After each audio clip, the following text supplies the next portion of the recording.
Diablo 4 just dropped a brand new trailer for the next chapter, which I'm guessing is going to be the Vessel of Hatred, the new DLC coming in October. So with that, let's take a look at this. Now, I'm not going to pause this video a whole bunch and talk. We're going to let it play for the most part, probably a little bit of interruptions. We're going to look at the comments. We're going to talk about what they say and get your guys' opinions as well. So with that, let's jump right into it.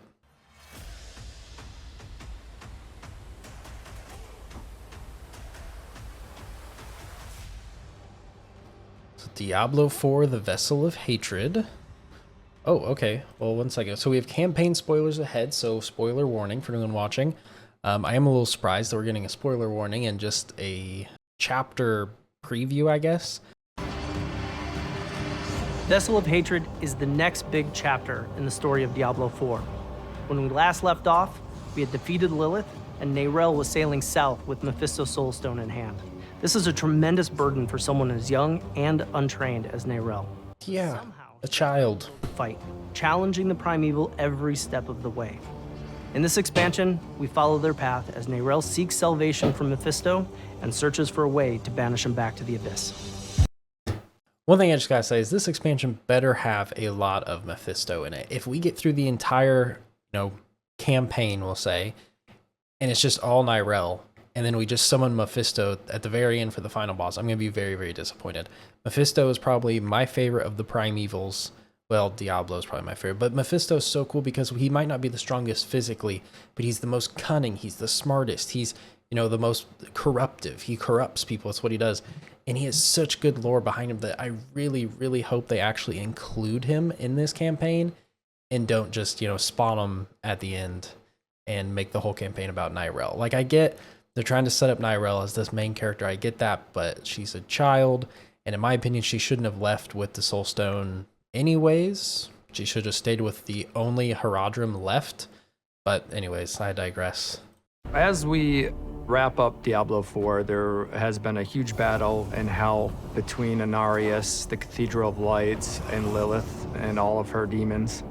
Throughout this entire campaign in Diablo 4, you're basically trying to defeat Lilith, so you team up with people like Neyrelle, who's this young, eager character, and then you've got Laura, who is this sort of wise drunk. He was a Haradrim, so he brings this rounded, old-school thinking. He ends up being the catalyst of the group. Inarius believed that if he killed Lilith, he would be accepted again by heaven. So he went after Lilith. He actually stabbed her, and heaven did not take him back. And he had. Whoa. To be fair, he didn't kill her. He didn't finish her off. So if he would have killed her, heaven might have taken him back. I'm just saying, that's the biggest problem that I have. That was the ultimate mistake. He should have just actually finished off Lilith and killed her.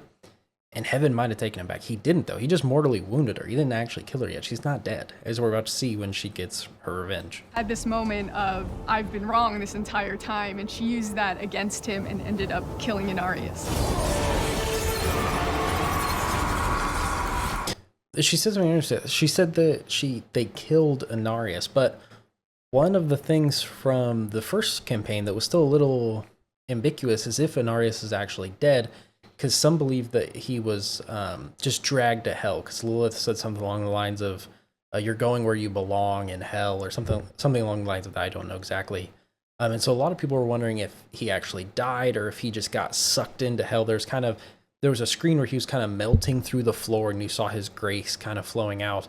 And some people were wondering if that was actually getting him sucked into hell and he's just going to be trapped there, or if he's actually going to die. I guess I don't know if this is an official confirmation that he's actually dead or not. I guess we'll have to see. Maybe they'll talk about it here a little bit more. Her goal was to devour her father, Mephisto, and we ended up actually stopping her. And so even though she was defeated, she kind of gave us a warning of, I was the only one that could actually save you from Mephisto. Neyrelle is left with the Soulstone, and she decides to take the essence of Mephisto and trap him into the Soulstone.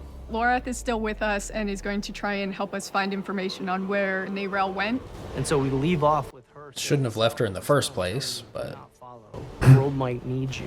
And over time, things start to unfold, and you realize that Neyrelle cannot do this alone. And so you start your yeah, who's surprised? It's a child with Mephisto. Like, what do you think that's going to happen? Hatred. The Cathedral of Light is kind of in disarray. it became a bit fractured with the death of Inarius. So there was a bit of a split. Okay, this is the scene I was talking about just right there. And they just said the death of Inarius again. So I'm going to go with the fact that they're confirming that Inarius is dead, which I understand. I'm a little bit sad about because it kind of closes off some future storylines, but it does make sense. But that's one thing to consider is Inarius is officially dead. He's gone. He's not coming back. With the Cathedral of Light afterwards, This created an opening for a whole new sect to rise up and take things into their own hands. And so you end up with a militant wing of the church that is the Burnt Knights. Burnt Knights are led by Yurvar, a survivor of hell. He's uncompromising. He feels that he's final judgment and that he's going to make better decisions for the church. They battled in hell, and now they're on this manhunt for Neyrelle and for Lorath. They want them to pay for their crimes, and they think that they should be the ones that have a say on what happens to Sanctuary. Mephisto is the Lord of Hatred. He's probably the one primeval that can create the most deep-rooted chaos, breaking up the people of Sanctuary. In the events of Diablo 2, he was destroyed. He's been slowly resurrecting himself in hell, and he wants to come back and bring himself back to Sanctuary. And now that he is in this soul stone that Neyrelle carries, this is his opportunity. The Herald of Hatred is Mephisto's wolf form. It's this astral projected form that he gets to put out and connect with the player and whisper in people's ears.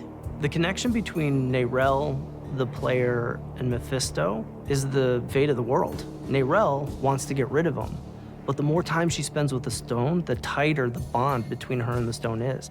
The corrupting influence of Mephisto's soul stone is going to potentially convince her to bring Mephisto back instead of destroy him like she originally wanted. So we need I mean, I think most people could have guessed that, but it's still kind of crazy that they're just saying that. I feel like that's a major turning point in the story that's going to happen, but anyways, and like, are we surprised? We entrusted a child to guard and destroy the most cunning, smartest, and influential of the three terrors, and we just trusted a child with that. And we just let them go off on their own. I still think that still bothers me. I hate that from the first campaign. I just hate it that we're like, oh yeah, you know, you can go off on your own. It's fine. need to actually make sure that she fulfills her original intent and doesn't fall to Mephisto's influence. Okay, the spirit realm. Neyrelle plans to bring the Soul Stone into the Vault of Light so she can purify the Soul Stone of Mephisto's essence. The Vault of Light is this really sacred place that Akarat created. His presence is really important through the history of Sanctuary. Akarat wandered the world speaking the teachings of the Zakarum faith. That's cool art. That's some really cool art, actually. In the Vault of Light, which is in Nahantu. Akarat is the one who discovered the spirit realm. When the World Stone was forged and Sanctuary came out of it, this veil was created, and that's what created the spirit realm. Demons aren't there, angels aren't there. That's really cool. Very special place for humanity. And for a long time, the spirit realm was not touched. And now Mephisto's corruption is creeping its way. And that's a fear that everybody in Nahantu is thinking about. Spirituality is really unique to humanity, and in the jungle, it's a big part of their culture. Eru is this elder, this magical being, a spirit born, and he's really connected to Nahantu. This is his home, this is his ancestral lineage, and he's guiding the player on this journey to help Neyrelle. We actually find out that there have been sightings of Neyrelle in Nahantu, and we end up following her there. In Vessel of Hatred, this is a story about isolation. We start off with the concept that Neyrelle is trying to do this alone, but at some point, you realize that things are escalating. And so we morph from this idea of isolation into the idea of being stronger together. For someone that has been through the journey that our Wanderer has, that Neyrelle has been through, you feel there's hope that Sanctuary is not going to be lost. You get to see pockets of Sanctuary that we haven't been able to see before, but it's still all in that same tone, in that same world that everybody loves so much.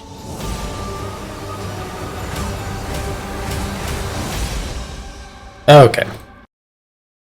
So I get the basics. So basically what we're saying is Nyrelle's going. We're going to figure out that, oh shocker, she can't do this on her own. I'm not surprised. None of you are surprised. I think it does show how dumb the main character is. That we're just like, yeah, you can go on your own. You can do this. You can handle Mephisto all by yourself as a child. That's fine. But I think it just shows how dumb the main character is to think that's fine. And then to finally realize, oh, we need to go after them.